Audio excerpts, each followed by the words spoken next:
താംബൂലം subscribe ചെയ്യൂ. അനുഗ്രഹീതമായ ദൈവികമായ അറിവുകൾ ഉടൻ നിങ്ങളിലെത്തും.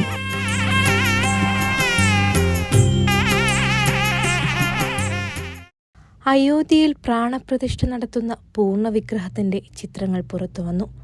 ഭക്തർക്കിത് അനുഗ്രഹം. കോടാനുകോടി ഭക്തജനങ്ങൾ കാത്തിരിക്കുകയാണ് അയോധ്യയിലേക്ക് കണ്ണും നട്ട്. ഇപ്പോഴിതാ ആ ഭഗവാന്റെ വിഗ്രഹം ഭക്തർക്ക് കാണാൻ കഴിഞ്ഞിരിക്കുന്നു. അയോധ്യയിൽ ഈ മാസം 22-ന് പ്രാണപ്രതിഷ്ഠ നടത്തുന്ന ശ്രീരാമ വിഗ്രഹത്തിന്റെ പൂർണ്ണ ചിത്രം പുറത്ത്.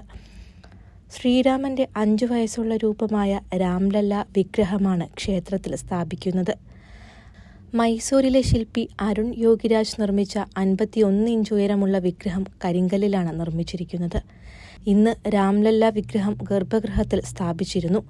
ഗർഭഗൃഹത്തിൽ സ്ഥാപിക്കുന്നതിന് മുൻപ് പകർത്തിയ ചിത്രമാണ് ഇപ്പോൾ പുറത്തുവന്നത്.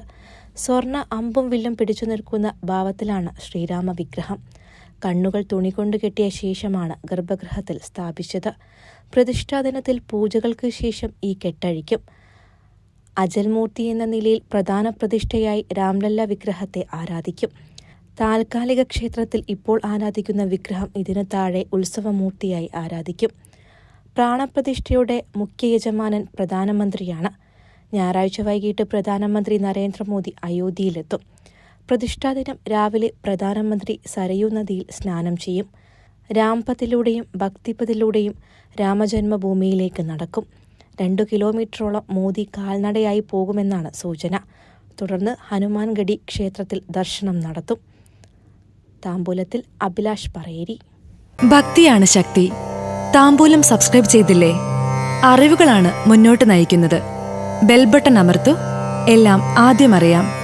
ഭക്തി നിറഞ്ഞ മനസ്സിന് ശക്തി കൂട്ടാൻ താംബൂലം സബ്സ്ക്രൈബ് ചെയ്യൂ.